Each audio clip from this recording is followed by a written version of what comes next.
I would say that from my work with the Migrant Integration Policy Index, we see that a lot of school systems are out of touch with the diversity in classrooms. So we need to get much better at identifying the needs of different kinds of students in our schools.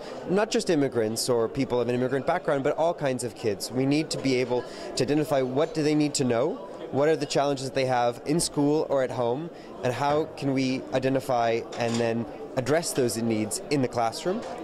But on the other hand, we also see from the MIPECs that a lot of school systems don't see the new opportunities that diversity is bringing to our classrooms. So I think we need to better work on intercultural education and bringing immigrant languages and cultures and teachers into our classrooms so that we all see why we benefit from being a more diverse Europe. Because we bring new languages to the whole group. Because there are some countries that try and help immigrants to quote-unquote retain their language of origin. But then there are other countries that see that actually immigrant languages help them to have a better foreign language offer so that all of their students, if they want, could learn from all world languages and therefore become more competitive and more multilingual in the labor market. And we need that kind of approach where we see the benefits that come with a more diverse Europe that I think will help us to be also a more competitive economy. And do we have some practical examples where this has been implemented, maybe in the Scandinavian countries, or do we have practical examples? Well, in the Scandinavian countries, they try and look and see what pupils are not doing so well in classrooms, and then they try and say, well, what are their specific needs? And if it's an immigrant pupil, do they need language courses, or do they need other kinds of support? If they're a female pupil, what kind of help do they need? And so they have a broader way of thinking about all kinds of students' needs. That means that in classrooms, learning is more effective.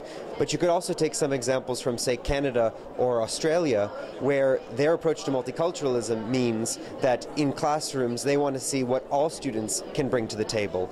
So what kinds of languages and cultures do they have, and how do we teach all of these different kinds of students to live together in a more diverse society? But in the end, if we take into consideration all the different pupils in one class, we have a huge cultural background, but you still need red lines. You still you need a framework within which you work. And how do you cope with that? How do you cope with this huge diversity within one and a single group? Well, there are a lot of great grassroots initiatives and school leaders who are working in their classrooms. But we need a legal framework and policies at the national level to inspire others to do more and to create these best practices. So without a clear set of policies to promote integration in all of our schools, we're not going to see integration in every single classroom. Okay. Thank you very much. Certainly. All right, good luck with all this. Is it going online or?